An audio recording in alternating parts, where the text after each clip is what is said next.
Writing as a process.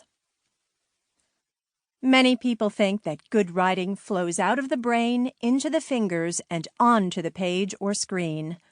Nothing could be further from the truth. Professional writers know that writing, like any acquired skill, requires patience and persistence. Whatever we are composing, whether an email message or a proposal for a new business, the key to writing well is to consider writing a process rather than a one-shot deal. Your prose will be better and will take you less time to compose if you look at writing as a series of tasks. For those of you who suffer from writer's block or who shudder at the thought of writing, I can promise that if you break down writing into several component parts, the results will be better and you will feel less anxious. The task of writing can be broken down to 3 separate steps, for which I've developed an acronym, AWE, short for Assess, Write, and Edit. These 3 steps should be completed for every piece of writing that will be seen by another person. The only writing that doesn't require this process is personal writing. Step 1. Assess.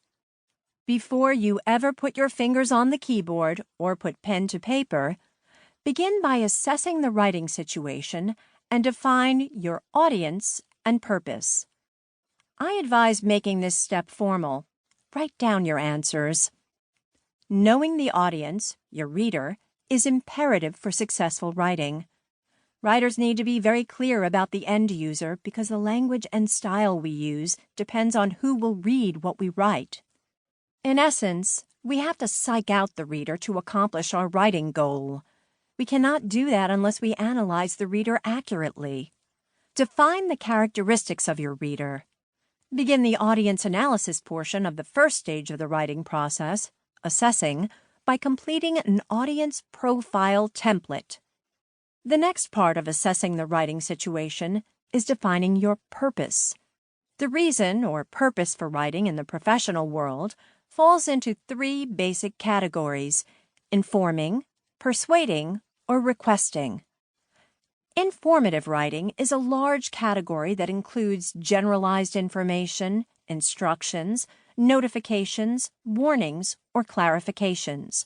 Persuasive writing makes an impression, influences decisions, gains acceptance, sells, or recommends.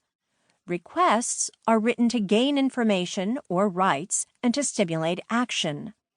Unless you define the desired outcome of the written task, you cannot possibly achieve that task's objective. Are you writing an email in response to a customer complaint? Are you using social media to generate traffic to a website selling nutritional supplements? You must be clear about what you want your words to accomplish before you write.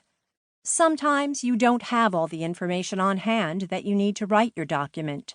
Once you have defined for whom you are writing and what you want to accomplish, continue your analysis of the writing situation by gathering the information to produce the document. Sometimes that will entail conducting research. Sometimes you may just need to download information from your experience.